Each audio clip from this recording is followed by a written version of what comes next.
Hi, everybody. Welcome to Fight Net Radio. Leonish Andrew Labouche, bringing you the wonderful world of boxing. I'm coming to you live from downtown LA in the middle of a Cinco de Mayo festival. If you couldn't tell, that's what's going on. It's fantastic. Lots of people. I thought this was the perfect venue to talk about the greatness of Canelo, right? I mean, where else better could we talk about it? What does Cinco de Mayo mean in the... Oh, shit, that's a gunshot. Are those gunshots? You better... Jesus, Andrew, what the hell is going on? Ay. Sounds like a siren. Yeah, all right. Great, let's get going with Fight Net Radio.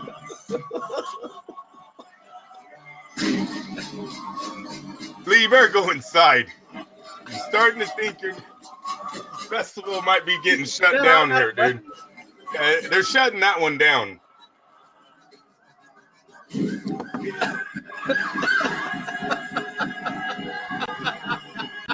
Happy Cinco de Mayo, everybody.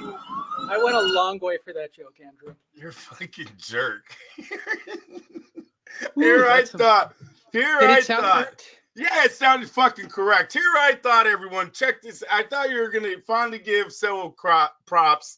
I'm like, he opened up the great mariachi band. This is awesome. And look at how, you see how you make me nervous? You see when I said you do a live show at Lee? It's really hard to be me, you guys. To come back after shit. Lee, you're crazy. You're insane. That's a good one. All right, you got me. Good one, You know Lee. how many Whatever. YouTube channels I had? Hey. But by the way, for anybody wondering, that's not all one sound clip. Wait, I want to explain the greatness of this joke. I had to open Guadalajara, which is the name of that song. Then I needed automatic weapons fire. Then there's a 1-hour track of sirens that I was about to play.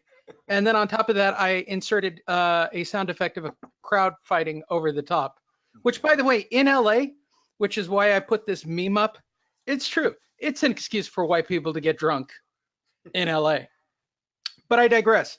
It's the perfect day to celebrate, and we will talk about it. First and foremost, go to fightnetradio.com. That is our home webpage. You can listen to all of our shows, listen to our back episodes. If you found that opening bit funny, hey, you get the show. If you didn't, it's kind of a place where you can hit the stop button and go find another boxing show.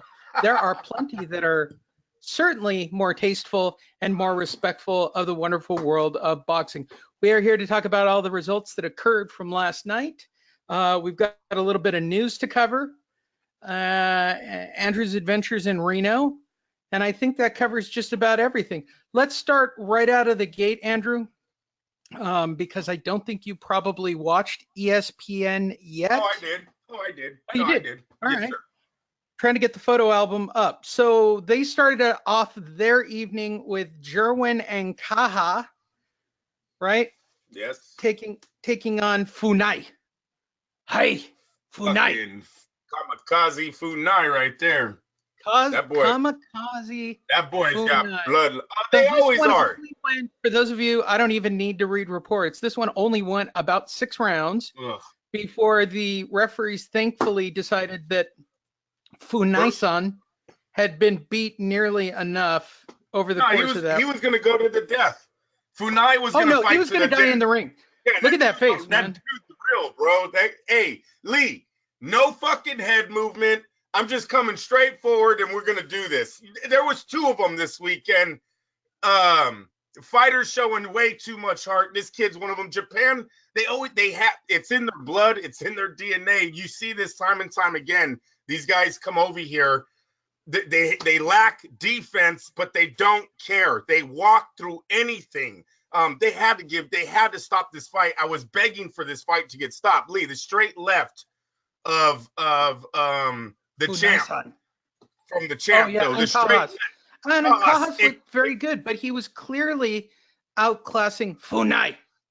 This was a walking punching bag. This was a home run derby.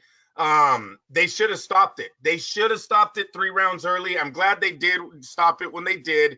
But when the kids the guy was getting hurt. He's not even a kid. The man was getting hurt, and he's stumbling around the ring. Lee, he's just walking around stumbling everywhere. Like, why are you allowing a fighter to act? To show this on TV? They could have stopped that a lot earlier. A hell of a win.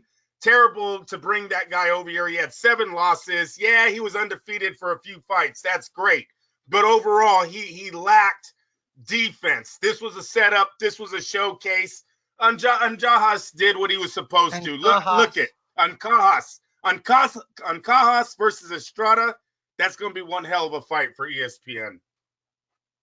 Okay, which takes us to our next fight, which is the most interesting of the fights of the evening, right?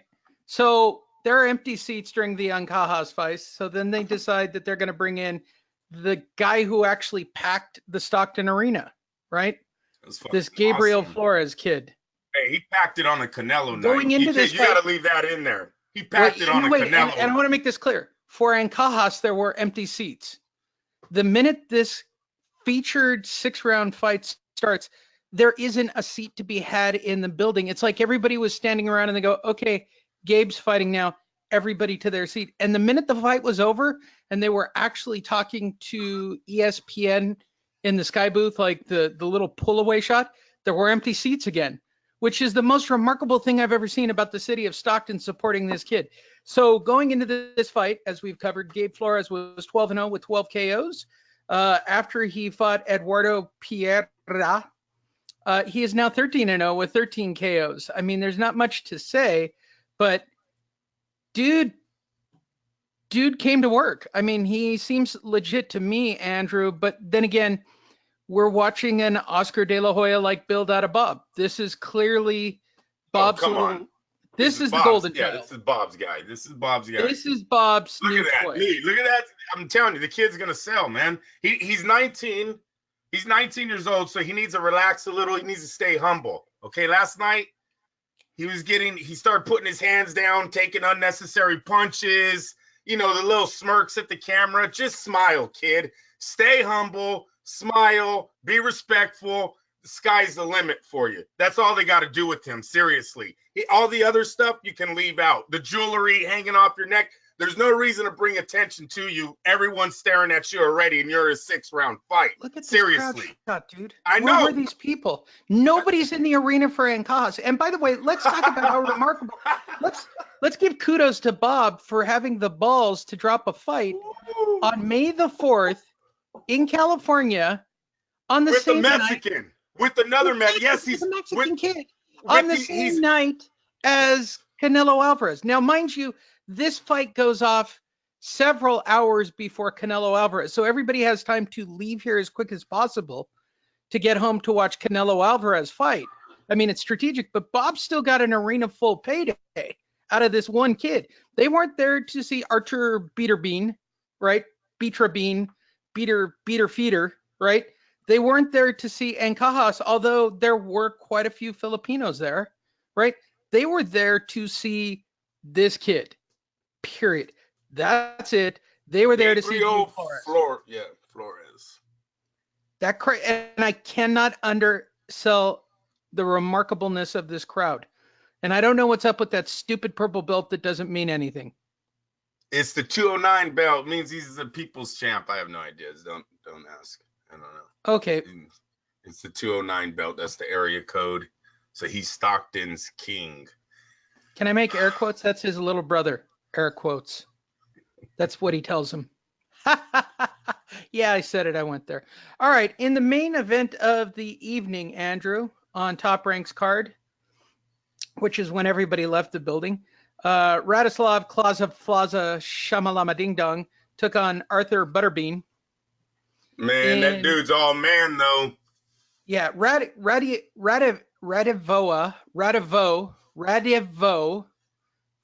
Fucking these names. Kladajic took on Artur Beterbiev.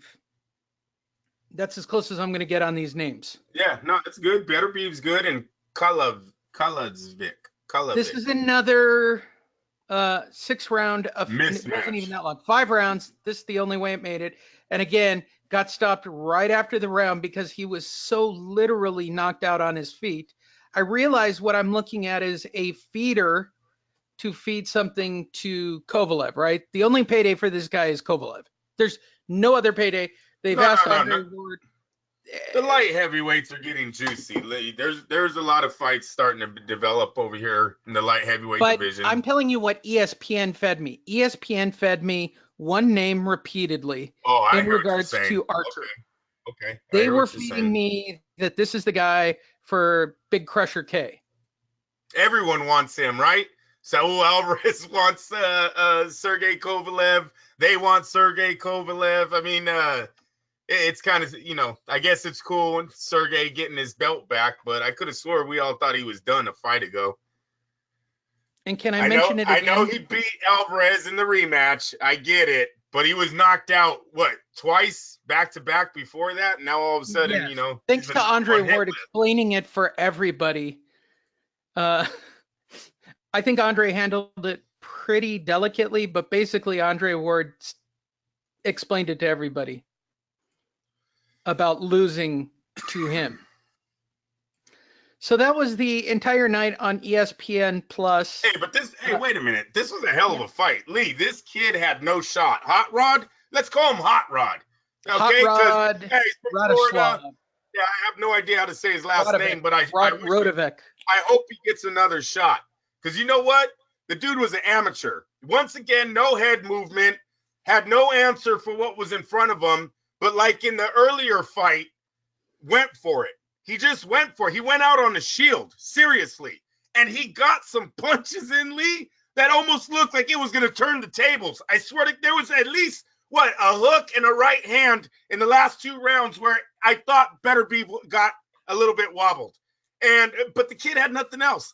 He just said, fuck it, man, and he went for it. Yeah, he got him smashed, but I hope he gets another shot. I hope Bob gives him not with an elite, build him up, give him some more training. That guy has heart, dude. He didn't go out like no punk. Hey, he didn't turn his back and run. I know that. I'll be talking about that later, but whatever. That guy has heart, and he wasn't making $2.5 million, you guys.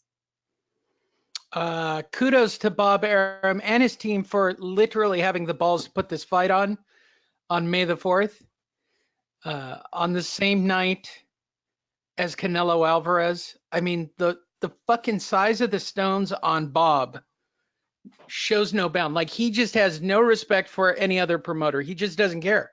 I'm doing my business. They're doing their business. That's just the way it is. Fuck it. Lee, right now, Sergey Kovalev, Dmitry Belov, Alexander Gutslevic, Marcus Brown, Elder Alvarez, Arthur Beterbiev, and Badu Jack. These are some big-time names in the first, 7 spots? You got Anthony Yarde. Now, look it. The kid's unproven, but looks like a crazy prospect and coming up. Undefeated, built like a fucking just a muscle guy. You can look him up. A former Olympian, he's coming. Sullivan Brown and Sean Pascal. This division's lit up. They're going to be here for a while. Yeah, there's not too many Americans. Hopefully Marcus Brown can hold it down for us, but he is a PBC guy. I believe he's PBC. So who knows how many of these light heavyweights he's going to fight. He's the one that just beat up Adonis Stevenson. That's the Marcus Brown I'm talking about. Andrew. Oh, shit. Yes, Bob. You don't like it? Talk about the size of my balls. Come on, say it. No. Seriously, though, he put a Mexican kid on against Saul Alvarez. He packed the house. When those fans went to their families' houses or their friends' houses to go watch the Alvarez fight, they're still talking about Gabriel Flores. This was a total success for Bob Arum on a big night for boxing with a Super Bowl going on in Las Vegas. Andrew, Lee, how big are my balls? They're not that big, so come on, you're pretty old. What? Well, I just said you're a good promoter, dude. You're a good promoter. That was a good turnout for a 19-year-old kid. Tell him to stay humble. How about that, though? I don't want to see the kid get. You know why I'm letting him by? Lee, because he did all the whole, scraping the feet before the bell rings, like he's going to run after him. He had his hands down. 2 of the punches, dude, were clean on his chin. Now, he's got a chin. I'll give him that. But he did not need to take those punches. And if he would have got knocked out, That would have been sad. It's a 19-year-old making a mistake. And that's the only reason why I'm letting him pass. You got to keep him humble. If I'm his team, you got to keep him humble because there's no reason to act overboard. There's no reason. Just sit back, smile, and let the shit come in by naturally. Don't stay humble. Go ahead, Lee. Which takes us to the Super Bowl of boxing.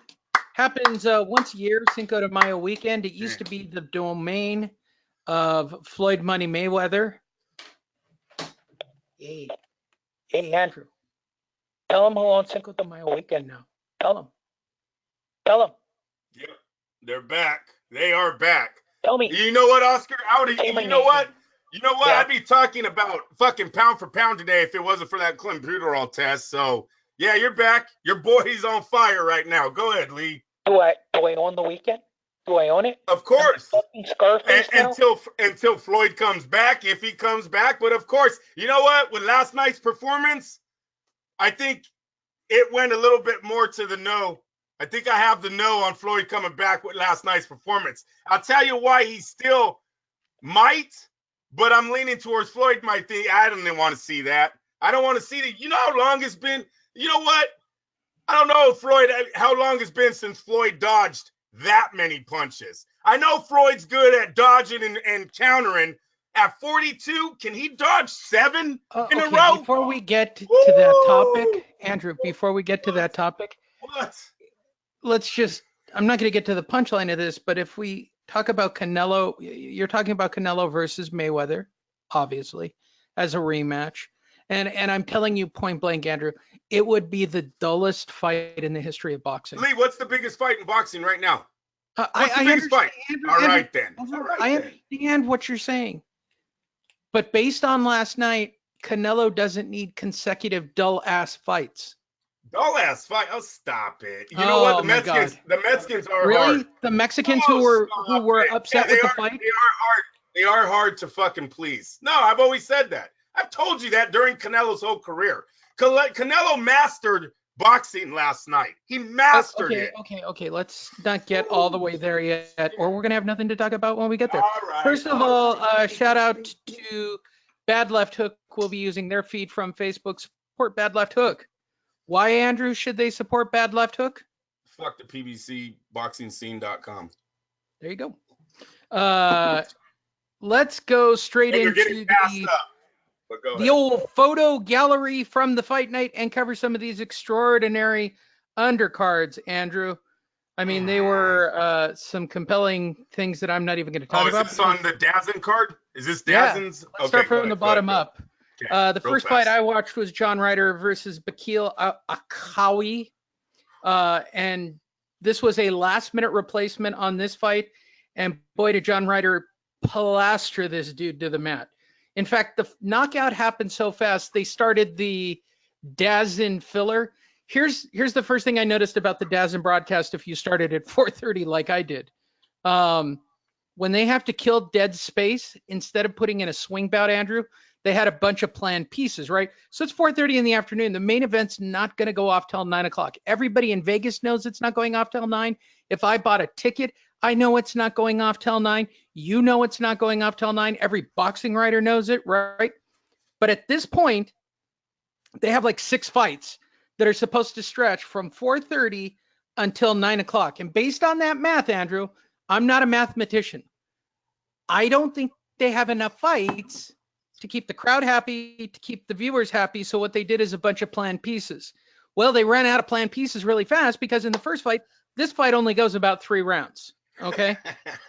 So they now decide on the fly, the production team, we're just going to have our air booth, their upper booth, right? The Trejo's woman or somebody else fill in and give their opinion or a spot interview, but like literally no tangible content. I'm going to say this is a content and marketing guy who makes my money doing content and marketing, Andrew. That's my day job, creating content that sells product, right? So I'm watching product that they have sold to me for $100 for the year, right? And they want me to stay glued to their channel and not switch over to Bob because they're going to fill it with this Trejo's woman who used to work for ESPN, who Deportes. remarkably, as I researched her, Andrew, is a year younger than me, but looks 10 years older than me. You're such a dick. What? Tell me she Hey, doesn't. you know Tell what, me she though? doesn't look 60. You know what? I don't know who's rocking that haircut, but it was in Reno. I seen at least Yeah, two older because Mexican women ladies. who are 60 Yeah, smoking they looked- Marlboro Light 100s look like that. Oh, course, dude, it was bro. weird. One of them, I straight did a double take. Like, oh, you totally look like her on the TV. Holy shit. I don't know who's rocking that out there in Mexico, but someone's got that haircut popular right now. It might be Trejo herself. As I said to the FNR regulars while we were watching the telecast, I'm not saying I wouldn't have sex with that woman. I'm just saying that I wouldn't hang out with that woman. That voice is just, it kills me. She's that nagging bitch. Like, Oh that's my the kind God, of what- wife you that's refer to not- as that's- my nagging bitch. Just saying it out loud, bro. Man, that's you, But bro. that was That's the all first you. fight on That's not DAZN. right. Didn't go very long. John Ryder made short work, which made Sam down in Australia very happy that their guy did very well.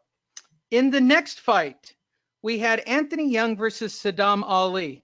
And what I can only deem an epic upset, because we did review the odds, Anthony Young knocks Saddam Ali out, Andrew. What an epic upset. For those of you who don't remember the Saddam Ali story, why is he famous, Andrew? Much like Algieri, much like Sergio Mora, what is the one claim to fame for Saddam Ali? Well, he took out Cotto. Beat That's Cotto. correct. Yeah. And then consecutively started to lose, and this was sort of the comeback fight, right? Yeah, And- he lost to Mungai. Jaime Mungai beat him. Right. And so here we are trying to rebuild the Saddam Ali career, and he runs into Anthony Young, who knocks him out, Andrew. Knocks him out. Where does Saddam Ali go now? Oh, fuck, who cares? I don't know. I have no idea, Lee. Andrew, we have to talk about the right tackle. He was on the fight card. I don't know where he goes. He's going to be on the undercard of a pay-per-view event again, a non-TV aired fight. That's where he's going to go. Wait, where was he at right now, Lee? He was on the undercard of a, you know what I'm saying? Like, shoot, it's only one step lower. It's different. He's not- Wouldn't you say boxing right now is different than it has been in past years, right? So now you've got. They're giving us bullshit content. That's what we've been saying. I understand that, Okay, but isn't DAZN and ESPN Plus let me tell you guys. Hold on. Hear me out on this. I really think that ESPN Plus and DAZN are trying to compete with the UFC and give you like this whole afternoon fight experience. They're trying. Because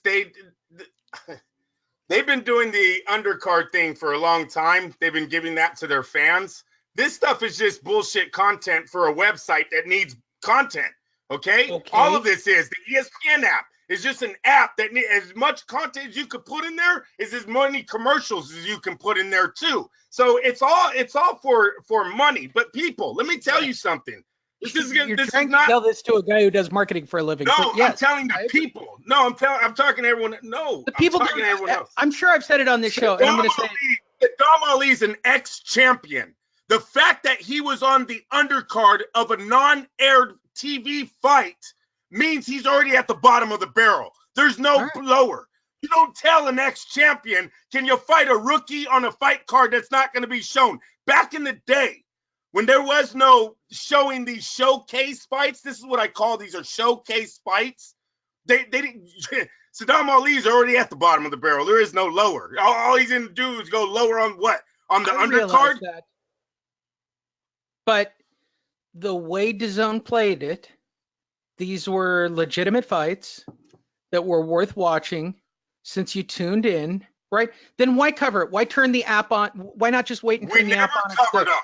If you remember back in the day, what big media outlet covered these fights? As a matter of fact, Lee, you and me know this. You could go to a fight and the undercard, there's not a journalist at the tables and nobody cares. Now, maybe if they have that kid, that one kid that he's a prospect, some of the media members, they're diehard boxing fans, then you tune in. Then you go, but these guys are making money right out the gate now. Gabriel Flores is not even Olympian. He got 10,000 Lee in there. Ryan Garcia is not even Olympian. Kid's got 2 million followers on Instagram. They're making money out the gate now. They don't need to be showcased. Their showcases are main events. And I'll tell you this as a fact because I know it. Fight Net Radio is getting ready to sponsor a fighter. Did you know that, Andrew? We're going to sponsor a fighter. That's fucking awesome. I love that. It's very exciting. Yes. But as I do the research, as I do the research, getting ready to promote the kid, right? Yeah. Before I even put Brandon into a gym, the question is he marketable? Can I create a profile? Can I create a following for him? Doesn't matter whether or not you can get a fight for him. You can get a fight for anybody right now. Look, I can get a fight. Nobody wants to see me. If he doesn't have a smile, then you got to create a story. Right. If you don't, it doesn't have a story. You got to have them drive after something. If he doesn't have a personality, you create the personality. Correct. That's right. That's content marketing. That's right. That's how you get paid. And I wouldn't do it. You know, one thing I wish boxing get rid of? They lived next to a crack house. They used to carry a gun when they're. Shut the fuck up. Like, why do you want the kids to know all that? Oh, Gabriel Flores used to be by crack. Yeah, come on, stop, man. I wish they would get away from that. Seriously. And what I like about boxing, much like MMA, Andrew, is Saddam Ali is the story they're pushing on DAZN, right? Did anyone notice? Yeah. And then his mother was shot. Oh, God. They had to tell everyone that, right? Couldn't just say the mom passed away. You got crack house. That's not Saddam Ali, by the way, for anybody. I'm talking Gabriel Flores. He's still on Gabriel Flores. And the story of his mom getting shot, and the fact that he lives in the hood and he sold crack. For those of you who don't know, all these stories. And Bob is using that as a promotional tool because they think it's a feel-good story. What it really is shows how out of touch Bob is in that Vince McMahon meeting that he says. Let's talk about the crack house. Can we do a piece? Can you get me some video? Can somebody drive around Stockton and go find somebody that he bought crack from? That's what I want. I want a crack piece, right? Kid rises. He's like the Phoenix, Andrew. He's like the goddamn Phoenix. He's a drug dealing kid. The mom died. He has an alleged brother that he's taking care of. And I use the word alleged. We don't really want to check the DNA. Could actually be his son. Who cares? It's not the point. It's not good for the story, Andrew. What I want is a crack house. Can you get in the car and drive around and find me a crack? He's Vince McMahon, dude. I totally get it. I totally get Bob and the meetings that he's sitting in. Lee, why I went off on that rant is when you said you were promoting a kid. We were going to build a story. Let's stay away from he's from the bottom of the barrel. But the punchline to that joke is Anthony Young, right? So much like the UFC who does like their fighter's house and you get invested in these stories of these guys. Guess what? The minute you lose, the ride is over. Saddam Ali was the story they were pushing at this moment, right? Oh, he's on his comeback trail. He's the guy who just defeated Miguel Cotto. He's had a couple of bounce back. He's trying to get back on track. And tonight's the night he's trying to get back on track. Guess what? Anthony Young didn't get the memo. He walked into the ring. He had a plan. I'm going to knock this dude out while I got 12 people watching me on DAZN. And guess what, Andrew? He's now the USA WBC Intercontinental Silver Green Belt holder. Whatever that means. So he's the next of the next of the next of the next guy in line to be in an eliminator fight, I think, based on the math. And Saddam Ali is the one who put your boy on the map for good. It was the right hand heard across the boxing world, Lee, when Jesse Vargas won the WBO International Welterweight title by knocking out Saddam Ali in the 9th round. The WBO world welterweight title. I remember that fight. Now that I see it, it was the right hand, dude. The right hand. But takes us to the pay-per-view. Saddam Ali has now been knocked out 3 times in 3 defeats. It should be time to put up the gloves. Would think. I don't know what else he can do based on his age, but I digress. So they start pay-per-view at 6 o'clock. And the reason I say they start pay-per-view at 6 o'clock, that means you could walk into a movie theater or Andrew could walk into a bar and start watching the undercards finally. Yes, I was actually at the Atlantis at a championship viewing of the weekends. It was the Kentucky Derby and the fight back to back. Let me tell you, Lee, pretty fucking awesome. Why didn't you invite me? We only had 2 tickets, my uncle and me. He only got 2. So my uncle's You fucking. didn't want the white guy to go, huh? No, we only had 2 tickets. Like I said, bro. He listens to the show, doesn't he? No. By the way, I can't stress this enough. If you're me and you go to Andrew's wedding, you get all kinds of interesting looks from people. I guess it's better to be infamous than famous, I guess. I digress. Awesome.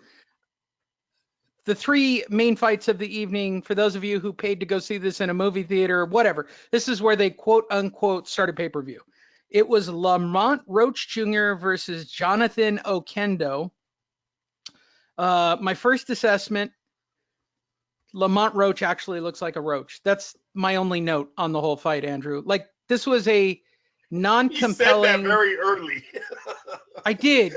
Yeah, I remember. And the fact I remember that you he texted also me that. has the nickname Electric Boogaloo. I mean, that too. He does the Boogaloo. I don't know if he can do the mashed potato, Andrew, but he can do the Boogaloo. Yeah, well, you better tighten. Twisting. You better tighten up his skills. I feel like I need I should have had the twist queued up for that moment. Here we go, loop de loop. They stepped him up twice. He didn't pull out good performances. First one, Orlando Cruz, he took a draw, and this one was painful to watch. This fight was painful to watch. You have anything positive to say about Boogaloo? I thought he lost. I thought Jonathan Oquendo won this fight. So oh no, I thought he won. Okay, all right. 7-5-ish. Roughly. Yeah. For those of you who don't know, he won by unanimous decision on all the scorecards. And now Boogaloo is the WBO, IBO, PDQRST, Silver, Intercontinental, USBA, IBOPM, PMS, HIV champion. It's the That's not right. You probably shouldn't link those 2 up together. Oh, jeez. Jonathan, I mean, look at that. Here I go.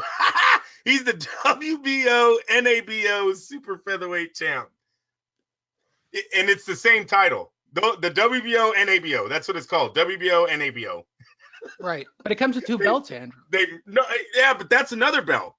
And then he won the WBO International title last night. So he won the WBO International and the WBO NABO title. Did he do the Boogaloo after the dance in his locker room? Okay, you're not going there. Co-feature of the evening. The first of 2 co-features, right? Don't we have one other before after this? Yes. Yeah. So this is Jojo Diaz and his snow cone colored hair.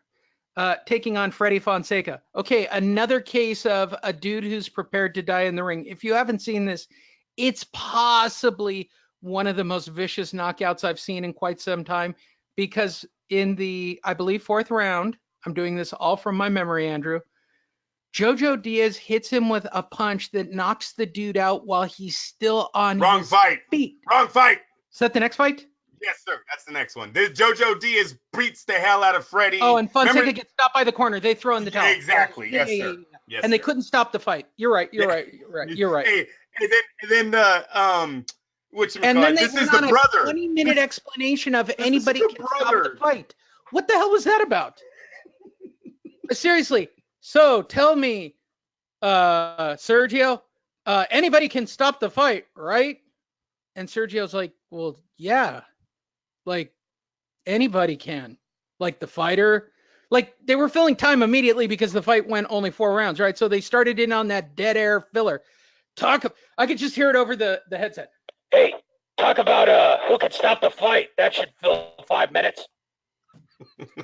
I just got word. Sergio, and that's how it sounded. Sergio, anybody could stop the fight, right? And Sergio's like, he literally, I could see him mentally in my eye turning and rolling his eyes at Kenny in his brain of, what did you just ask me? Yeah, Joe- anybody could stop the fight. The ringside. So they basically did a list of everybody. This is the first time I've ever seen this, Andrew. They gave a list of everybody who could stop the fight. And near from what I could tell, Andrew, if you're sitting ringside, you could stop the fight. Based on the Maura Kenny explanation of who can stop the fight, which was hilarious because the truth is, Fan Man stopped a fight. So what did that teach us in boxing, Andrew? Anybody who gets up on the apron and does something will stop the fight. Am I wrong about this? Like me, Joe Q, citizen fan, if I walked out of press row, walked around people, jumped up onto the ring apron and said, fuck it, I'm never covering another fight for the rest of my life. I'm going out like this, right? If I stuck my head through the ropes and go, hey, ref, you need to stop this fight, would the fight stop, Andrew? I don't think so. You might pause it for a while. There might be a reason. Okay. Would that give enough time for the ringside, the person doctor that's to take hurt? a look? Yeah. So anybody can pause a fight. And really, that's all that can happen because technically the only people who could stop the fight are the fighter, the corner. Yeah, because even in the Fan Man situation, that went on for almost an hour, getting him out of that. He paused it substantially. No doubt, but they still told those fighters to start throwing again. And they were told, dude, these guys were, who was it? Lennox, I say these guys, Bo Holyfield. I mean, you're talking, they were totally cool. Maybe we should review this for the casual boxing fan. No, I don't think you Perhaps have to. People it's just didn't know the 4 groups that can stop a fight. So let's cover it to be informative. The more you know. The fighter can stop the fight. We call that a bitch, right? That's pretty fair to say. Oh, I've had enough. No. I mean, if you're Oscar De La Hoya, you pretend to have a phantom punch to your side and you just hit the mat. But he quit the fight. He stopped the fight, right? Wouldn't you say that the fighter stopped that fight? Yeah, I wouldn't call him a bitch though. In the UK, they actually applaud. Oscar's dropped weight to get paid and be a bitch more times than I care to count. Number 2 person who can stop the fight, right? The guy actually in the ring. They call him the referee, right? Referee could stop the fight for any reason.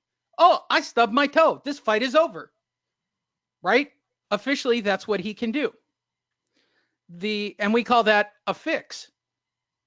The 4th person who can stop it are the ringside officials. Anybody from the Nevada Athletic Commission that's sitting in ringside that's officially officiating the fight. They can stop the fight for any reason. Those are the guys with the maroon jackets. If a guy's standing in the corner, right, and he looks over and he sees a guy slamming steroids into his ass, I don't know, let's say like a Jarrell Big Baby Miller on a stool, right? We'll call it a Jarrell Miller, Andrew. Let's say you're doing a Jarrell Miller in the corner. That would stop the fight, right? And the maroon jacket guy could stop the fight, right? He saw something illegal happening. You agree with those so far? Yeah. And the 4th person who could stop the fight is the corner. And of all the corners I've ever seen stop a fight, from Barbara Streisand in the main event all the way to Rocky Balboa in Rocky 4, right? You and I have been brought up to believe you throw the towel, it hits the referee, and that stops the fight, correct? Yes.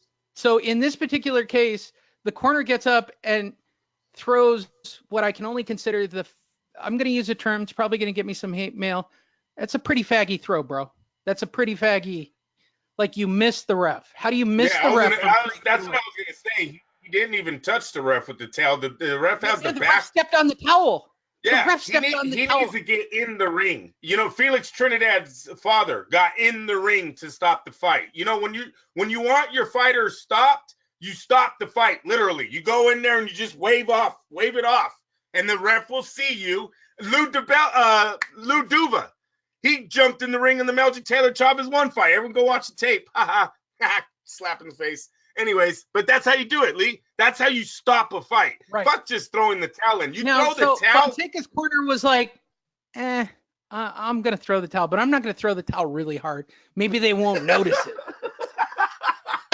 Fuck, bro? Exactly, yeah. Have you not seen a movie? Like, even you probably I don't train anybody. Hey, Lee, you know how fighters can get mad? You never know how your fighter is going to react to you quitting on them, right? You quit on your fighters, what you're doing. You're saying, you know what? You're not good enough tonight. I'm stopping this thing.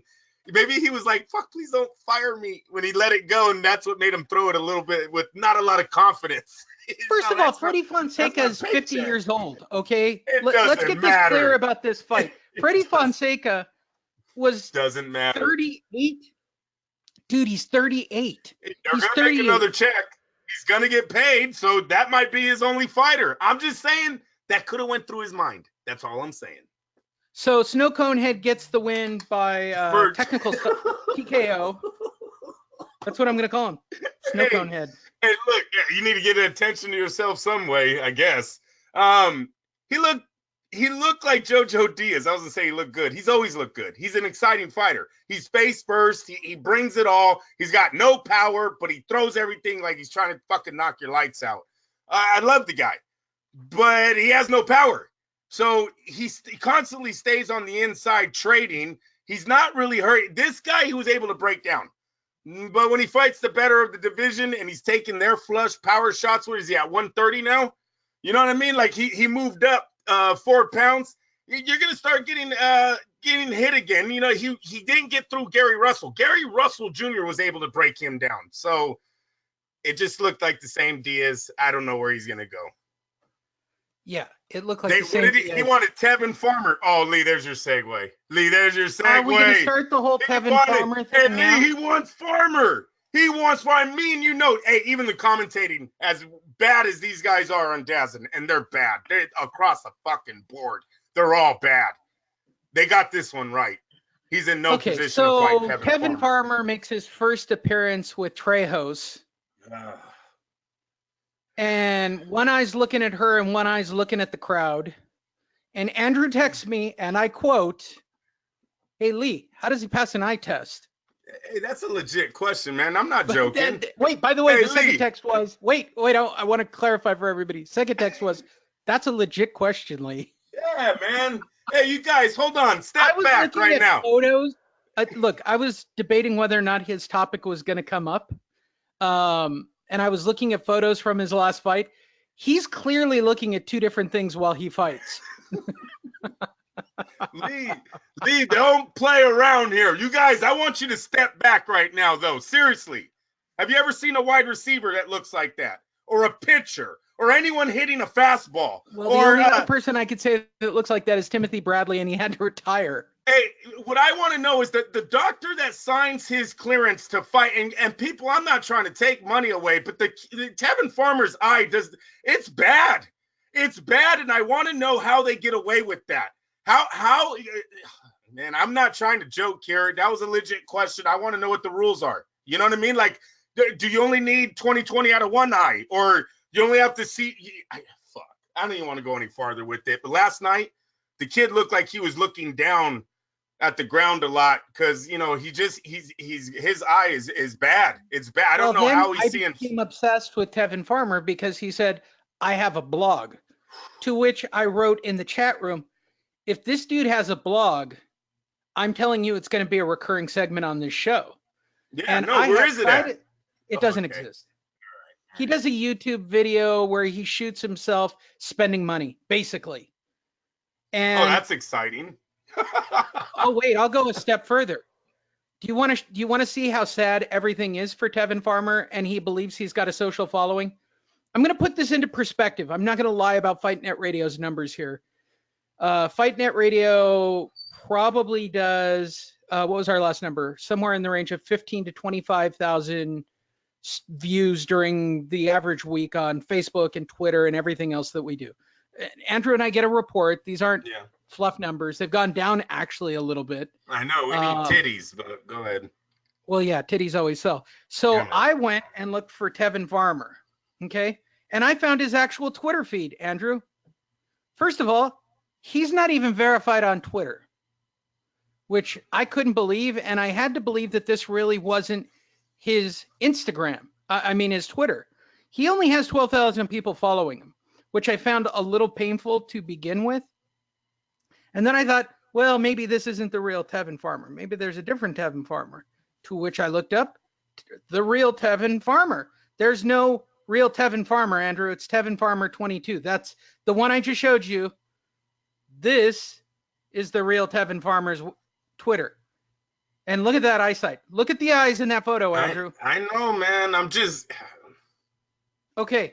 To which I got redirected because I scrolled through his feed. Okay, maybe the blog's here and I'm missing it.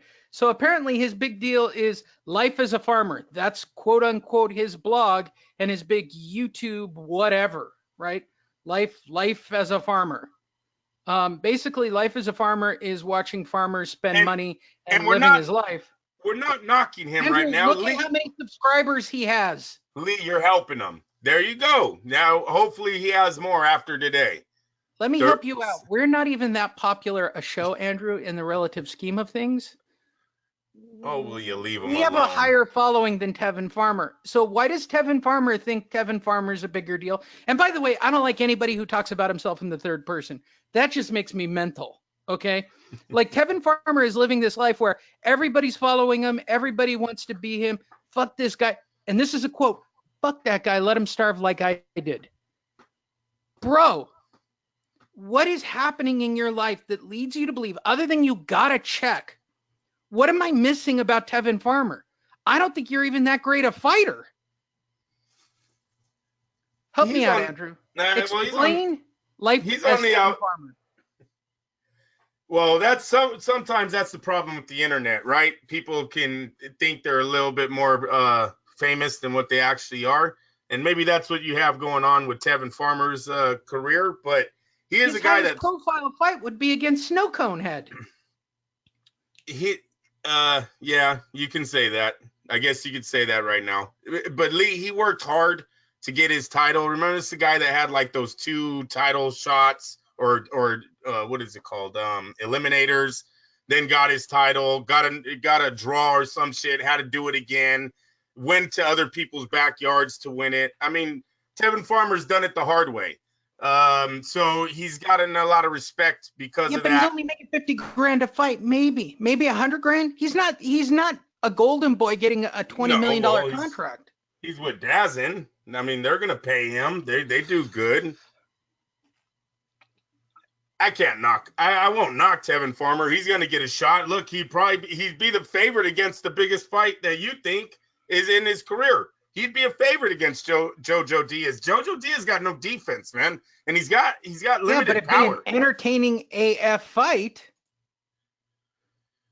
Yeah, Gervonta Davis, Tevin Farmer, they went back and forth numerous times on social media. That could be a big fight for him down the road. Then you got the guy that fucking the boxing world just don't care about, and Miguel Burchell. He's. My point to all of this is, DAZN wanted everybody to think that Tevin Farmer was a bigger deal than he actually was. And as I said last night on a text to you and also in the chat room last night I guarantee that nobody was looking for a Tevin Farmer selfie last night. Nobody. No, the same thing with Andrade. Nobody's looking for a selfie with you, bro. Nobody. Unless they're actual fighters, nobody's looking for, like, the casual fan that was there to see Canelo wasn't like, oh, I got to go get a selfie with the cross-eyed fucker. Nobody's saying that, Andrew. Nobody's saying that. Yeah, I know. That's probably coming from Leon is, yeah, you're right. That's a reality. He because he's in this little DAZN bubble and they're interviewing him with, Marita Trejos. I was going to call her Rita Moreno, which is very funny. She does kind of look like Rita Moreno. They're building up JoJo Tevin Farmer, okay? Of course Obviously, they are. that's okay. Of course they are. And really, truthfully, it's going to entertain about 10,000 fans, maybe. And that's on a stream. That's not. If they do it, let me tell you. Wait a minute. If they do that on the undercard of Canelo's next fight, I think that's a hell of an undercard fight, Lee. Farmer, don't get me wrong. I'm not saying from a streaming standpoint, as I'm looking at it as content, I think it has great social media streaming impact. But selling tickets, it's not selling a ticket, Andrew. It's not selling a ticket. He's an undercard. It's an undercard fight. This dude's from South El Monte. If all of South El Monte The diehards know these two. The people that are in Las Vegas going to these fights know Jojo Diaz and Tevin Farmer. I'm sorry. I got to stick up for the boxing fans in Vegas, Lee. This would be a decent bout on the undercard of Canelo. So as a main event, you're fucking right. It ain't selling a ticket. Okay, even in Las Vegas, It's not filling a ballroom. I don't think it could fill a ballroom. Ooh, you don't think at 2,000? You don't think at 1,500? So you're saying a theater fight? You're saying like? Yeah, well, some of those ballrooms in Vegas are pretty small. You know, you go on the bottom of the MGM. No, ballroom fights are generally 500-ish people. So you're saying a theater-size fight? You're talking like the Lenovo. You're talking like the Park MGM. The one we go to with the guitar. Can this dude fighting Tevin Farmer sell 1,500 seats? Yes, I think they should be able to do 1,500. Yes, sir. Yes, that's not. I think that they're going to be in the 800-seat Chelsea. They're going to be at the what is it? What's the one up in Lee? When you think of Jose Ramirez in Fresno and Gabriel Flores in Stockton, trust me, that's not a compliment that I'm saying they can do 1,500 seats. So I understand what you're saying about they can't sell a seat. But if you have a main attraction like Canelo that's already there, bro, this fight is a decent fight because there's bad blood already there. Both guys are very exciting styles. Yeah, no, I like it. Okay, I like it. But I'm looking at it the way they're setting it up. Okay. And for those of you wondering, I'm not against this. All right. But the reality of boxing right now, if you own a channel like ESPN or DAZN, not Showtime, is you're going to treat this like pro wrestling a little bit, right? So you're going to build up storylines. You're going to do the fuck this guy. I don't need to fight this guy. The fights, I can tell you 100%, Tevin Farmer is fighting Jojo Diaz. 100%. I bet my daughter's college savings on it. It's that much of a mortal lock. But they have to create a storyline, right? So that people are interested. And I'll credit to DAZN for doing this, right? They've got enough future vision to go, look, we need to build stars and we need to build stories right now. They've got somebody like me who does kind of the work I do for a living, right? Sitting there going, okay, so where do you guys want to go once this kid wins? Okay, who's the guy he's going to probably fight? Tevin Farmer. What's his story? All right, here's what I want Tevin Farmer roughly to say. They get to do their own interviews, right? And say whatever they want. But Tevin, we want you to hit on the fact that you don't think the kid should fight you. Fuck him, let him starve, something roughly to that effect. You think he can handle that interview? I guarantee this is happening, Andrew. I guarantee it. I guarantee they're crafting this shit. Yeah, no doubt. No doubt. Co-main event of the evening. Virgil Ortiz takes on Mauricio Herrera. And this is the fight that I mentioned earlier that I got out of order. Virgil Ortiz Jr. knocks out Mauricio Herrera while he's still on his feet. In fact, it's this shot right, it's probably right around here. He was leaned over and he catches him. The dude is just literally out and balanced on his feet, which is more impressive than those people who balance rocks, don't you think? The fact that he was knocked out and still kind of up in the air with enough time for the referee to catch him and gently put him down, that's how brutal the knockout was. Yeah, but they actually train for that. What you do is you spin yourself around about 20 times and then you try to throw punches on a heavy bag, and you keep doing that until you can fight hurt. So his body went into a little bit of auto mode there. You know, it knew what it was doing. He was trying to stay up, but he was out. He was knocked out. It was quite an epic punch. My only issue, Andrew, he knocked him out at 8:15, which means I got to kill 45 minutes. I mean, that was my only issue with they had already played all the lead up, the 30 for 30, they talk about that fucking documentary one more time on DAZN and interview another person, again, do an interview. Go find the guy who was the director of that piece. Hey, we've talked about this. DAZN needs some major help on their broadcasting of all of their production. They don't know how to fill time. They don't know how to make it interesting. You're leaving it in the hands. All the complaints about the streaming not working, though, I think people need to look at their own computers, their own setup, what they're getting into their house. I never have a problem with the streaming part. Once you get your computer updated and have it tuned and ready, the stream is nothing.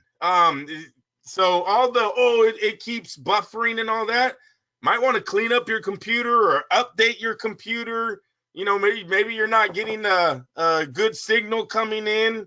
So there was a lot of hate. There's just a lot of hate for Canelo. No, I had seriously. no issue with the stream last night. I watched it on my big TV at home.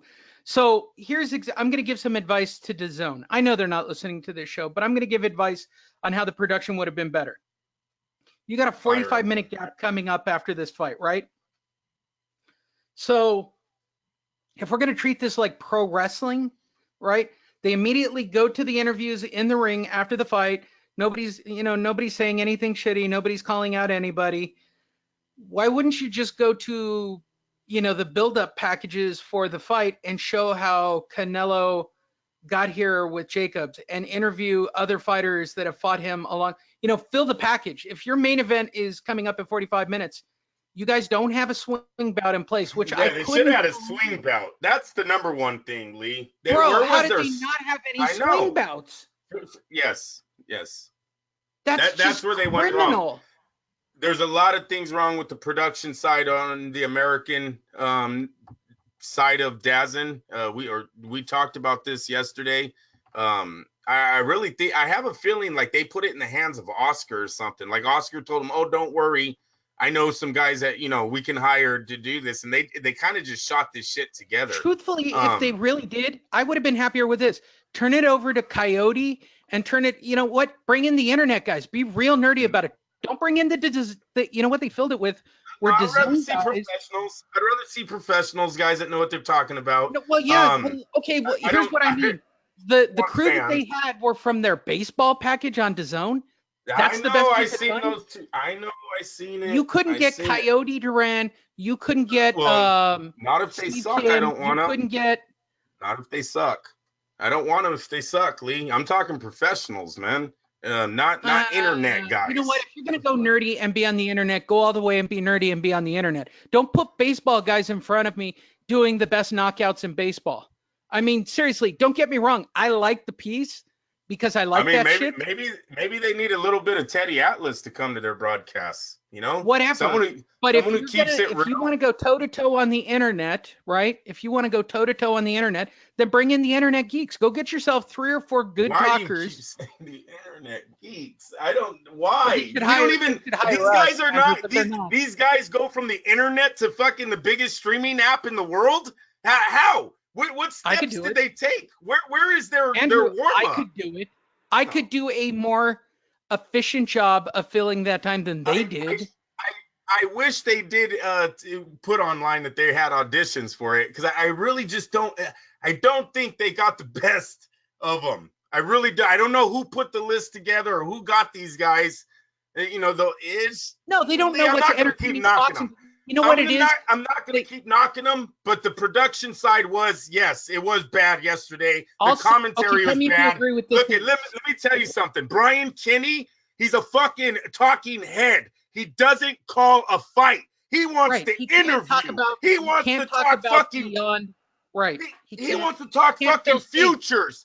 Dude, there's a lightweight fight going on. He's talking about the middleweight fucking unification of Triple G getting a fight. Like, dude, yes, Brian Kinney does not belong play-by-play. Pull him out.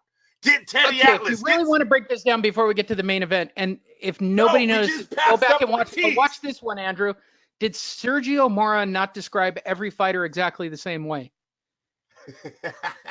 Yeah, I mean, Mora, yes. Like he only had one fighter. Pit. At least he's got credibility. Exactly.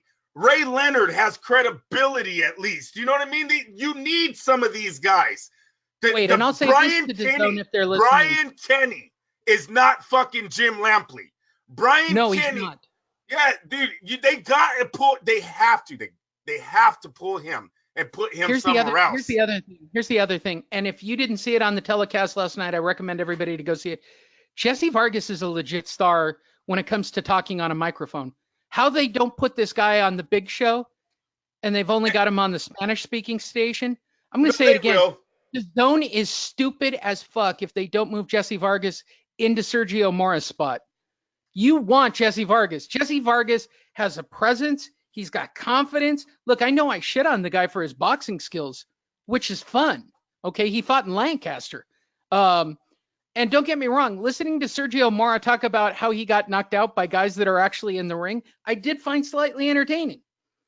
But from a production standpoint, if you're asking me, who do you want in that other chair? I'd say, how much money do we have to throw at Jesse Vargas to get him? Andre Ward sounds like he's asleep on ESPN, like he's phoning it in. I'm going to be legit about Andre Ward. Timothy Bradley's too over the top. Then Jesse Vargas comes along, and this was his first real weekend to shine. Every piece they gave him, I kept thinking, this is a fucking star. He doesn't need to fight anymore. He's a star. Dazin might want to look at a Roy Jones with the Teddy Atlas. You know, a trainer and boxer, they can argue over while calling the fight. Foreman. If you want crazy, go get Foreman. I love George Foreman crazy. They do better.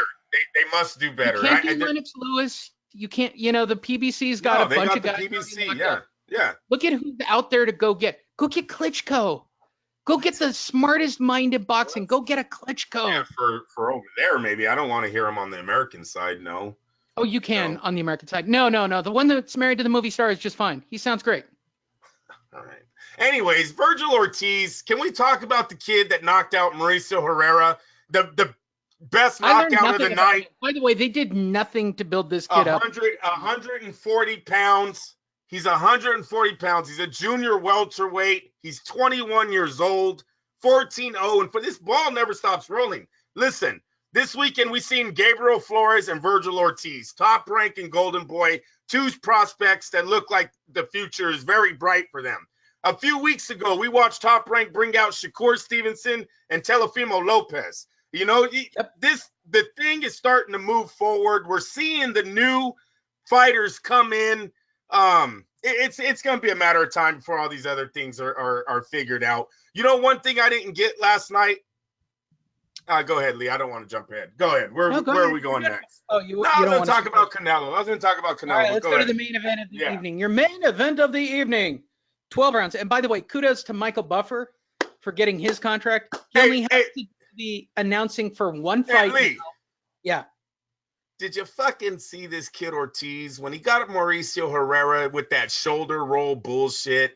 Did you see him say, fuck the jab, throw a straight right, left hook, and land one every single time? Every single time he gets Mauricio Herrera to the ropes, right hand, left hook, right hand. No jab. We're not fighting. There's nowhere for you to go. Let's go to work. Let's go to work. Just keep punching. 21 years old, power punching combos. Had the smarts to take out a veteran, cagey veteran fighter that has never been stopped. Come on. The sky's the limit for this kid. Slow. I heard him say, I want a title. I heard the commentator, I think he's ready to beat anybody in the welterweight. Stop it. Stop. Well, I'm not saying the guy was 30. I'm going to make a bold prediction. Virgil Ortiz is about to be the most avoided man in the Golden Boy stable. Hey, they said he's a new kid for Spence to start saying, it's strap season. It's strap season. He ain't want no piece of this kid. He ain't want no, you're on the wrong side of the street, bro. Yeah, that's right. No, he's got that angry Mexican shit, dude. I wouldn't want to fuck with this guy. And you know what? It's not a compliment to call him a young Fernando Vargas. I'm dead serious on that. The kid looked way better than Fernando Vargas. Fernando Vargas might have looked like that against B-level showcase fighters. Hey. Fernando Vargas never took out a Mauricio Herrera. Hey. Mauricio Herrera beat an undefeated Danny Garcia. Mauricio Herrera, or should have beat, an undefeated Danny Garcia. Mauricio Herrera should have beaten an undefeated Jose Benavidez. Okay? Mauricio Herrera is a lot better than anything Fernando Vargas ever took him down. Excuse me. What? You're De La Hoya. You're De La Hoya. What? That's your fighter, bro. Listen, Snapperhead. I wrote that line about Vargas. Yeah, I don't like it. Show some respect. Vargas was a fucking thug. Vargas was a flash in the pan. Okay? Vargas had his biggest fights is him getting his ass knocked out, looking like a bully with a big mouth that can't back it up. You understand what I'm saying? Vargas, don't compare me to Vargas. Are you serious right now? Takes us to our main event of the evening. 12 rounds for the middleweight sort of undisputed championship of the world. We saw Canelo start to get taped We saw Jacobs get taped. We watched both fighters get their instructions 2 days before the fight. Like literally, they got their final instructions 2 hours before their fight. I mean, they did everything they could to stretch this out, Andrew. But at the end of the day, at 8:59 West Coast time, Las Vegas time, the bell finally rang, and what we got was an interesting fight. I'm going to say that from a perspective of I saw new things out of the Canelo game completely, okay? I'm going to try to be as positive as I can about this. Canelo needed to come in and make a statement in this fight. He wins a 12-round unanimous decision for those of you that are wondering. The average scorecard was 116-113, as I recall. I do have the scorecards. We'll get to them shortly. Ultimately, his excuse was that Daniel Jacobs was a tough fight for him. But there are a couple of things that needed to be pointed out during the fight before I get Andrew's long explanation of the greatness of Saul Canelo Alvarez, which Andrew's about to do. And if you guys don't believe that that's about to happen, for at least a good 15 minutes, you're listening to the wrong show completely. In fact, if you don't believe that's going to happen, you're listening to the wrong show, okay? Because that's what's about to happen. In fact, it's about to happen so much that I'm bringing back Guadalajara here in a few minutes just to pass my time, because that's how long he's going to talk about the greatness of Canelo Alvarez, right? So after 12 rounds in a what everybody that's announcing is calling a shellacking, like they're literally calling it like Daniel Jacobs isn't even in the fight. They're shocked that the scorecards are as close as they are. They're, you know, it's so pro Canelo and DAZN. Don't get me wrong, they paid all the money. That's their Hulk Hogan. This is literally DAZN's Hulk Hogan. Would you not agree with that sentence? Yes, of course. Yes, I said he's the biggest face in North So America. your announcers are going to be as pro Hulk Hogan as possible. Oh, you're the so problem dirty. With that, you're when so you're booking, dirty. What? You're dirty. That's dirty. But it's He true. was flawless. He was flawless last night. They should have been on him. Go ahead, Lee. All said and done, my final answer to it is, Andrew, I kind of agree with Gennadiy. I mean, it looked like a sparring match, and he didn't put that much effort in. Like, what I saw to Canelo was great. I thought the head movement and the new movement that he's introduced into his game is phenomenal, right? Like, it's phenomenal, Andrew. Like, his movement was second to none. But I saw a knee that was strapped up, another discussion about the bad knee, right? And what I also saw was Canelo not putting out the effort to try to knock this guy out. You're right. You're right. You're right. He was in there collecting a paycheck. No, oh, will you stop? Oh, I won't say that. No, bullshit. Canelo, I'm going to say this. Canelo can fight better than that, Andrew. You're trying to piss me off. No, he can't. No, he can't. That's the best he has. I think that was him peaking last night, Lee. This might be the best performance we've seen Canelo put in his career. 7 punches, 4 punches, not being touched at all on the ropes. You're dodging punches, all right? We're talking combos from a guy who I told you guys going into the fight had the offense, right? We know Daniel Jacobs can throw. The man can exchange. The only knock I ever had on him was his chin. You guys wanted the fight. Canelo gave you the fight, and he dominated that bitch. That was an 8-4 dominating performance by Saul Alvarez last night. And let me tell you, the rounds that he lost because he wanted to, because he needed a break. He wanted to take a breath, all right? But what you've seen from him, who beats that? Gennadiy Golovkin cannot beat that. He might not. Don't do that. He might stop him. You're killing it, Lee. I can't hear it. I can't hear when you're putting that over me. I turned it down. The only reason why I don't call him pound for pound is because of the clenbuterol test. Hey, listen, what am I saying? He has an excuse. No. He has an excuse, okay? I told you guys that before. I seen it in the NFL when my Raiders played in Mexico City twice. There was letters released to the players not to eat the steak or any meat products in Mexico because of contamination of steroids. So it's a real story, but unfortunately, it's going to stop me from saying Saul Alvarez is the best fighter in the world because there were other fighters that were smarter than him, did the right choices, and didn't eat the meat because of his bad knee. Yeah, I don't know whatever. why everybody's dancing around. It doesn't matter. It doesn't. Lee got caught. He got caught. Right. And until we, we just, I can't say he's the best in the world because of it. It's sad because he might be. When you guys look at this young man's resume, and his skill, the skill set that he's showing on the fighters that he has chosen to fight, he's fucking awesome for this sport. He's the reason why he's the richest athlete in the world at 5 years, $365 million. Did any of you all wanted Jacobs? Jacobs wanted Canelo. Jacobs said, I don't run from anybody. I ain't never ran from a fight in my life. That man was running last night. Did anyone see Jacobs turn his back and literally start running? He got hurt early, and he didn't want any piece of it. He didn't want his family to see him go out on his back, and I understand that.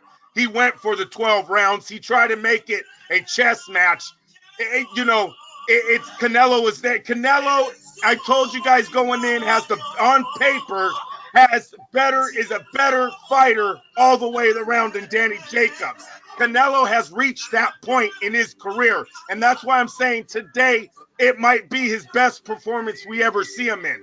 Now, with that being said, the knock that Lee brought up about him not having the killer instinct, I got to agree with that. Because there was in the 8th round, the 9th round, Daniel Jacobs really looked like he was ready on a triple left hook, a double left hook, an excuse. He would go down. He would quit.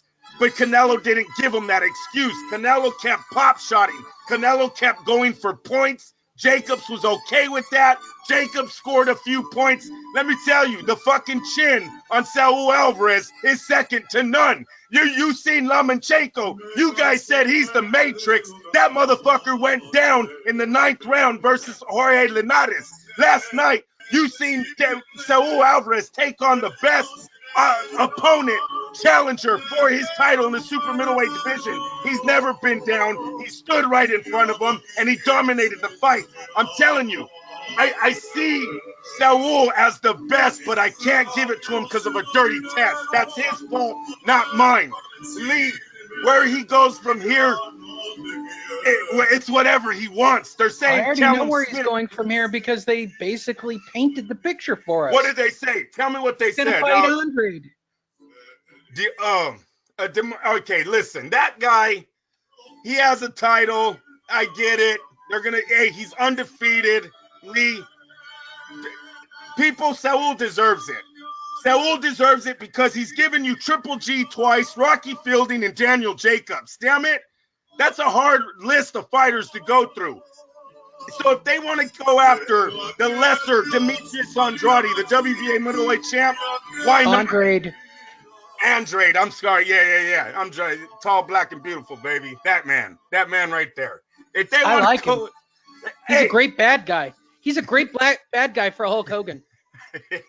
Hey, that's a decent fight, Lee. He's undefeated. He's been in the game a long time. He's fought on ESPN. He's fought on HBO, Showtime. This kid's been under the big network lights in the moment, and he's still undefeated. He's the WBO champ. Why can't he get a shot at Canelo? Like I said, it's not like Saul Alvarez hasn't been given the fights the fight fans want to see, and that's why at some point, people, seriously, if he's not tested dirty in his next major fight, you got to get over the clenbuterol testing and start giving this man credit for the resume and the skill set that he has shown in the ring against it. And for those of you that keep bringing up the Floyd Mayweather fight, a man was not in his prime. Today, the man is in his prime. Today, I believe the decision would be different if Floyd was still fighting. There would be a reason Floyd didn't want to see this kid at 20. What is he today? 26, 27? When did he fight him? 21, 22? There's a different fighter in the ring today. Saul Alvarez, is complete. The package is complete. If he fought Floyd Mayweather right now, Floyd would be fighting a prime Saul Alvarez. I don't see it happening anymore. I don't see Floyd having that drive to come back and take on the speed of him, the accuracy, the defense. Lee, like they said, they said it last night. He has highlights of dropping people with right hands, uppercuts, left hooks, body shots. He's the full package. He could be pound for pound. It's a dirty test that stops me from saying it. You feel good? Woo. Ultimately, here's how the final scorecards looked. One referee had it 115, 113. Where are the actual scorecards? They don't have the That's actual it. scorecards. 116, 112. Yeah, wasn't it? 116, Yeah, it's like twice one and then one the other. Here we go. Let me get the actual pick. All right. They agreed on a couple of the rounds. I had it 7-5, Andrew. Yeah, man. Dude, it was a good fight. I had 8-4, 7-5. It's not bad. We're in the ballpark. It was a win. Shouldn't have been that close. No, what are you talking about? What are you talking about? This is a man who they said beat Gennadiy Golovkin. This is a man, they say Gennadiy Golovkin took the challenge from Saul Alvarez because he did not want to see Daniel Jacobs again in the rematch. Hey, he fought him, he won. Hey, if you have it 7-5 or 8-4, the right guy won the fight. Now, the person who got the least amount of airtime last night, I'll leave the Mexican music on because he does still do his Mexican style. I'll turn it off. Funny, though, nonetheless. Yes, the man from Kazakhstan was back, and he was ringside for the fight. He did do a couple interviews during the week, and we'll get to those shortly. Gennadiy Golovkin was on hand. He was interviewed after the fight through an interpreter for a guy who actually understands English. I always find that amusing when they do that shit. And the reason for it's very simple. When Gennadiy Golovkin talks in English, he sounds like Borat. I mean, he just does. Yeah. Very nice. I would like very much. Right? Mexican style. Big drama. Okay, cool for you, Triple G. Stay off the big words. Metzko didn't respond to him too. One. Hey, they didn't respond to him last night though. What was he littered with last night, bro? Booze. That whole yes, he was. That whole Mexican style bullshit it went out the window. It's done. The biggest headline that came out of the fight was Golovkin going heel. That's right. He went full Randy Orton in the fight and decided that he's going to be a bad guy. Yeah, what? Do you think Abel Sanchez is more respected in the Mexican boxing world than we gave him credit for? Was it the firing of Abel Sanchez that brought the booze last night, or was it the Saul Alvarez fight? You know what I mean? If I'm Abel Sanchez, I went to bed with a smile last night, right? His people responded.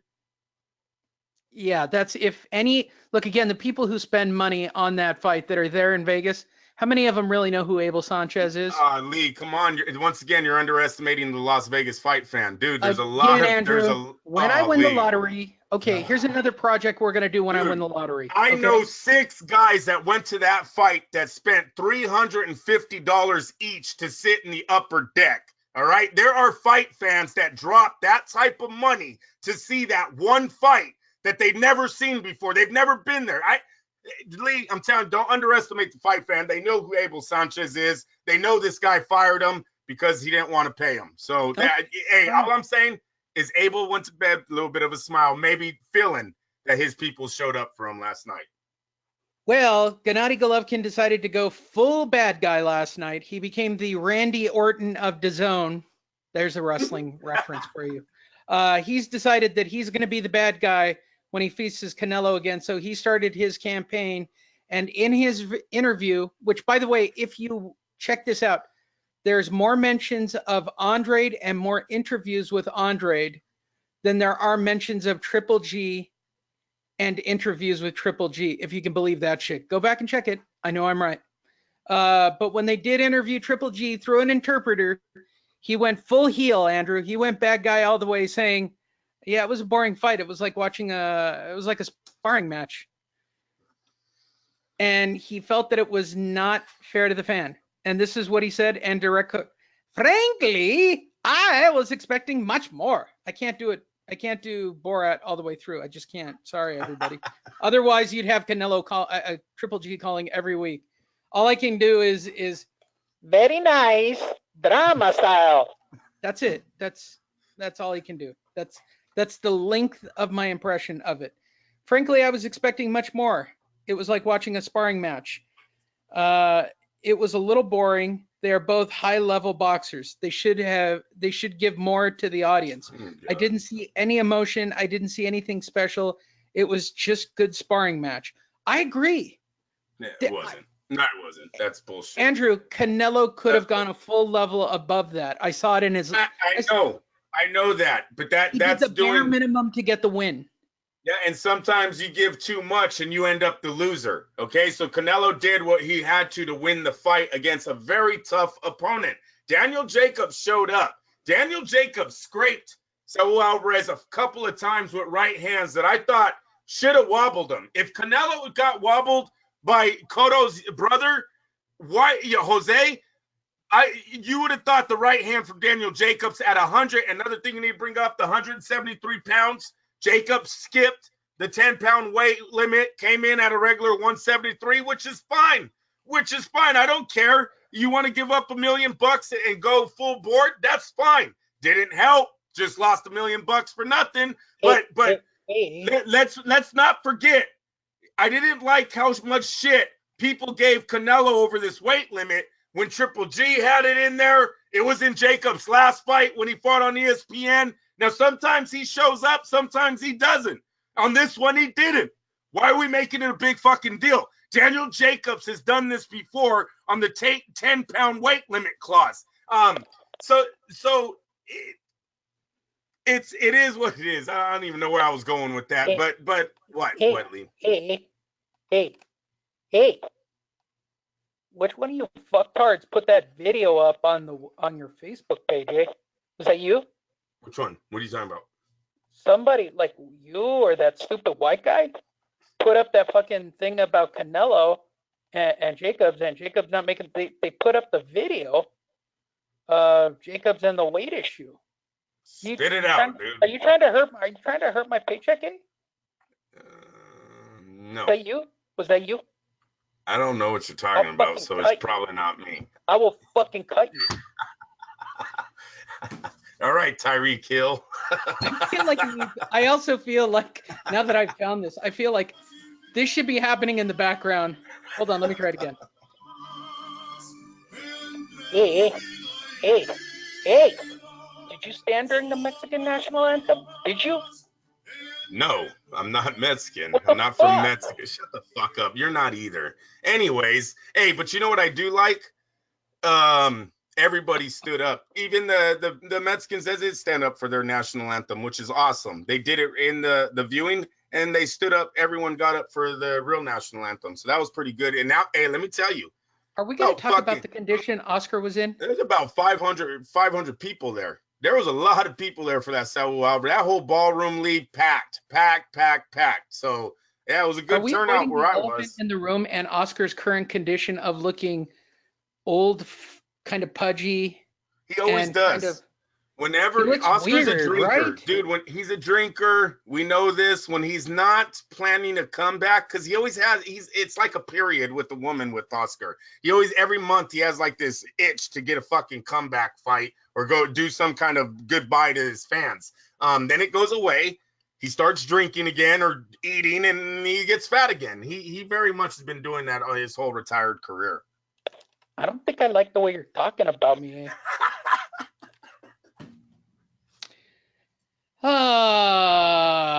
Let's see what else came out of that. Hey, listen, let me tell you something, Lee. Yeah. If Canelo, say he fights Andrade in September, right? Andrade is an undefeated champ, beats him, right? Now I'm acting like Brian Kenny, but Brian Kenny will do the shit during the fight. How many people can stop the fight, Andrew? If he can move up and take on Callum Smith in the UK, and he has not tested dirty in both fights, I think we need to put it to rest and call Saul Alvarez the best fighter in the world. His resume is second to none. I'm dead serious. You guys put up Saul Alvarez's resume to all these other fucking pound for pound fighters. He tops them. It's the drug test that holds me back right now. Last night it was a really, really good performance. Let me tell you, everyone in there was happy. Everyone was clapping at the end of the fight. It was just, I don't know, man. The defense, the offense, the opponent, it was all working for me. You guys wanted Jacobs. He gave you Jacobs, and he dominated Jacobs. Go ahead, Lee. After the fight, Eddie Hearn wants to see Daniel Jacobs move up to 168 in his post-fight. Where else can he go? Hey, I guess he didn't think the fight was close, huh? Shit. Yeah, I thought it was a good performance. I thought it was an intriguing fight. I don't think it was necessarily the war we might get, but it was at times. I thought it was a very high-class fight, high-level fight between two elite fighters. I thought that Danny had a relatively poor first half of the fight, and I thought that he won it back at the end of the fight. I scored it 115-113, which is the way I scored it. I think he'll kick himself a little bit, but it's easy to say if he would have been a little more aggressive in the fight. He took some big shots, and so did Canelo, and they both showed a great chin. That's the end of Daniel Jacobs. Andrew, will we be talking about Daniel Jacobs ever again? Yes, he's a dazzling fighter, so yeah, he will be back. They've got a lot of fighters, even in the super middleweights, that he can fight, and his chin showed up, right? So they're right. They got to, next fight he goes into, he needs to be a little bit more offensive. But seriously, if you watch the fight, I'm going to tell you, Canelo hurt him in those first 3 rounds, I believe twice. That really turned Jacobs into a guy that automatically wanted to go 12. He did not want to go out on his shield in front of his family. And I'm talking about his son. And there's no I don't lose respect for the man because he did that last night. He knew he was outgunned. He's got one of the best fighters in the world in front of him, coming for him, and you want to make it a points thing. You don't want to go balls to the wall. No. I'm not gonna keep going. Lee, it was exciting, bro. That was exciting. Hey, look, in the last few weeks, this last month has been awesome with Lomachenko putting the performance that he did, Terrence Crawford putting in the performance he did, and now Saul Alvarez. I mean, come on. Anthony Joshua, you got to knock out Andy Ruiz in like 10 seconds, bro. That's it. Can you show us you're a heavyweight? Can you be Mike Tyson? Can you just go in there and flatline this fucking dude? And let's go ahead and get all 4 of you, because has there ever been a time in boxing where we had this many great, talented fighters? The way these guys are fighting. Terrence Crawford, Southpaw, Orthodox, doesn't matter, comes at you both ways. Dude, Lomachenko. All right, I'll stop. No, it's okay. Keep going. I can't. I don't. It's too loud. I'm telling you, you kill it. Lomachenko's the fucking Matrix. Anthony Joshua is the new Ali. Like, dude, it's just a great time in the sport right now. And I ain't even talked about Tyson Fury and Deontay Wilder and Spence. And let me talk about Spence. That I did not hear, Lee, I don't know if you heard, I didn't hear De La Hoya or Canelo say that. So was that a bullshit rumor started on the internet or what? Because last night, I didn't hear Canelo say, I want to fight Spence Jr. No, he didn't. All right. Not once. In fact, directly after the press conference, as I was confirmed during the fight, he made it very clear that his goal is to unify the title. On his performance, I'm very happy. I'm very confident because everything came out the way we worked hard for.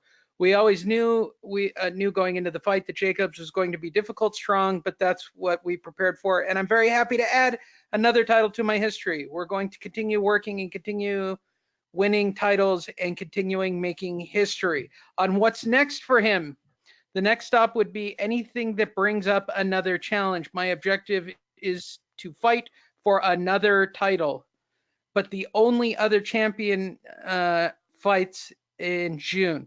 You all know my fights are in September. That might be too close, so we're gonna think about it as a team and come up with a decision. He's not gonna fight Triple G, bro. He's not gonna fight Triple G. Who cares? Triple G's the past. He's the past. I'm telling you right now, if he fights Andrade and Callum Smith, I don't give a shit about Triple G. I really don't. If he fights Billy Joe Saunders, I don't give a shit about Triple G. The boxing has moved beyond. You guys, I left out Alexander Usyk, the cruiserweight king going up to heavyweight. All right? I left out the whole light heavyweight division. I just named off 8 fighters that can sell a main event in the light heavyweights. Boxing is at a great time right now. We even went down and seen Estrada put in a pound-for-pound performance, who already got Netes on the pound-for-pound ranking. And then last night, we had, what's the Filipino kid's name? What's his name, Lee? Ancajas. Ancajas put on a hell of a performance, and all of a sudden, 3 fighters in the smallest of weight divisions look like they might have some main events. We have not had a time like this in boxing. It's just good place where we're at right now. Fuck the PBC. Go ahead, Lee.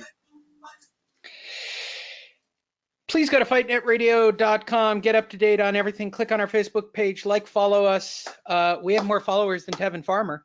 Just thought I'd say that. The reason I'm putting this little commercial break in quickly, because it was fight week, there were a couple of interviews and a couple of topics that needed to be covered before we get out of here. Yeah. Lee, Tevin Farmer's my boy. But I'm going to tell you, if you go to BoxRec and look at that photo, if Tevin Farmer was to ever get hurt in the ring, you got to ask why. You got to ask why. That's all when I seen him do that interview last night, that's why I came up with that question. It was not a comical question. That was a serious, I want to know, I wish the doctor find someone who knew how they passed these tests on the eye exam. Go ahead, Lee.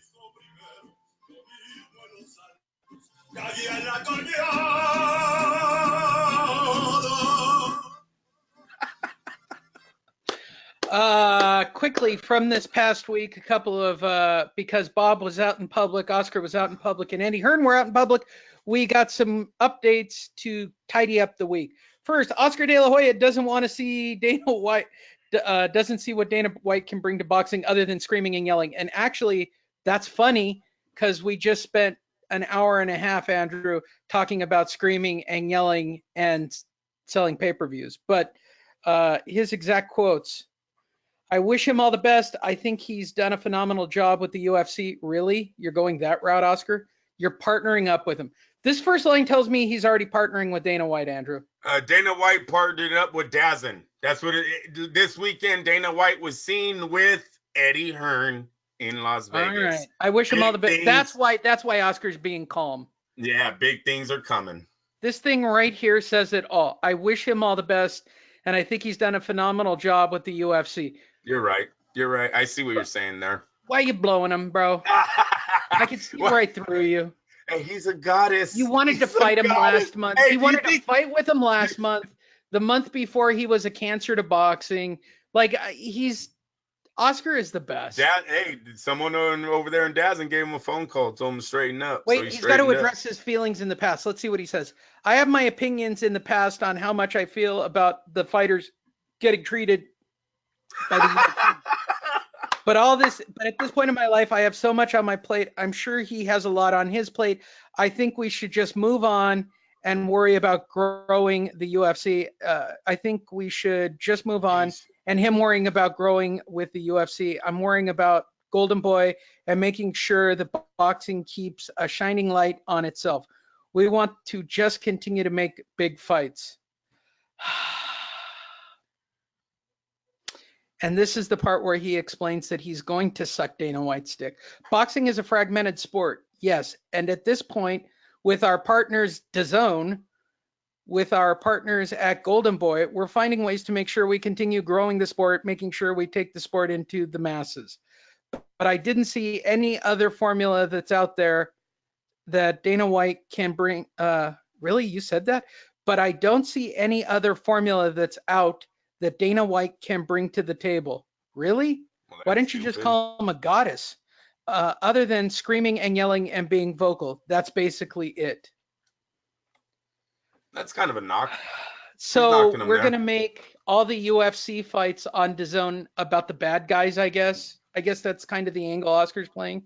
Because if Oscar doesn't know that they're playing, it just looks so weird this week and so doughy. He looks like He's drinking. He's He's drinking drinking, a man. lot. Yeah, He's good not. look. He didn't even shave. He probably had a hangover right there, a headache.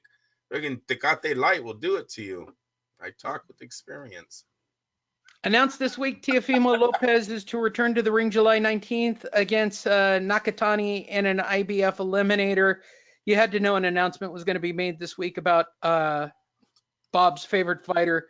Are you excited to see Teofimo return to the ring, Andrew?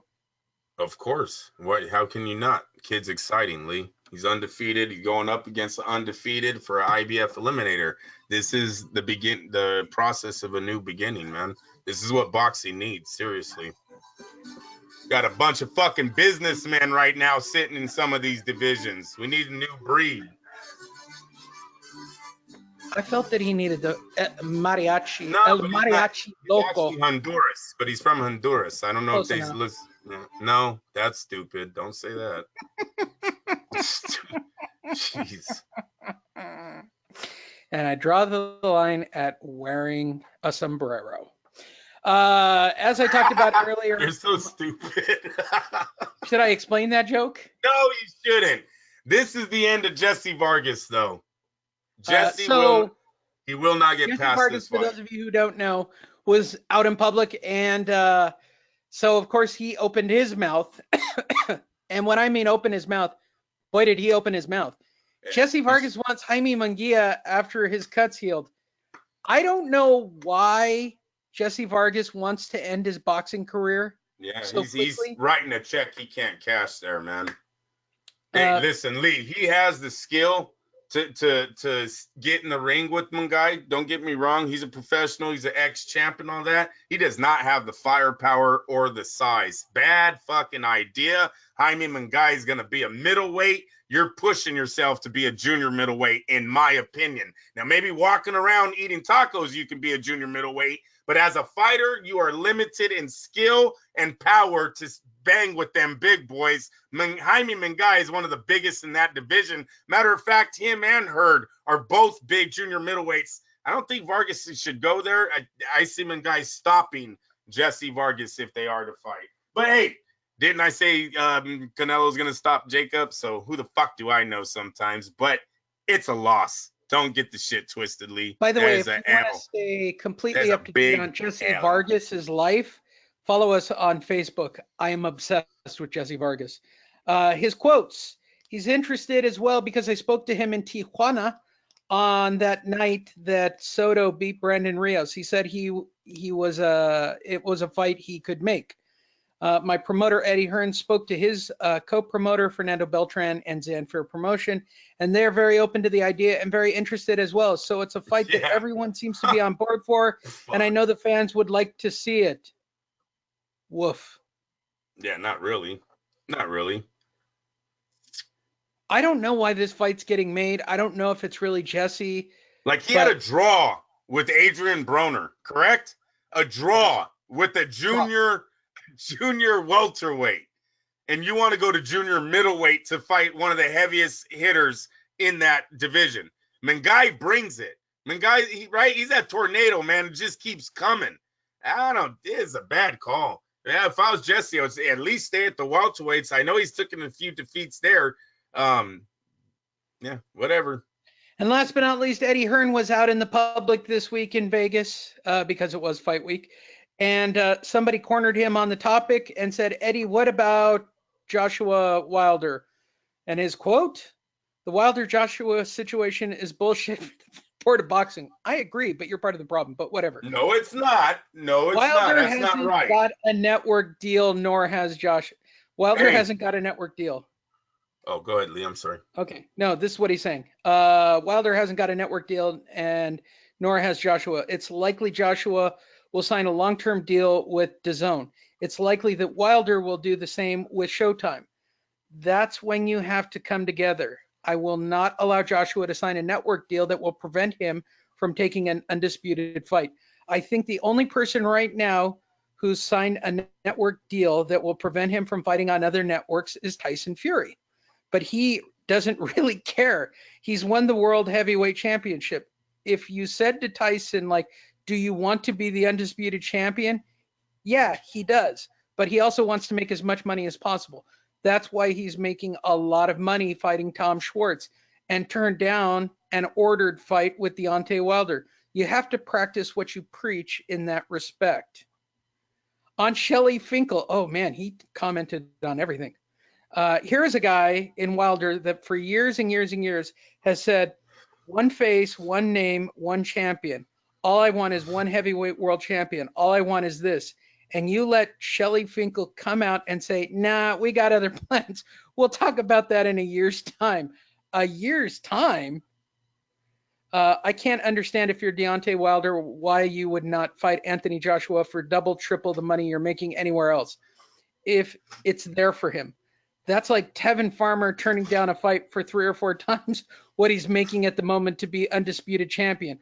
It wouldn't happen. So why is this happening? On Team Wilder, perhaps just stirring the pot.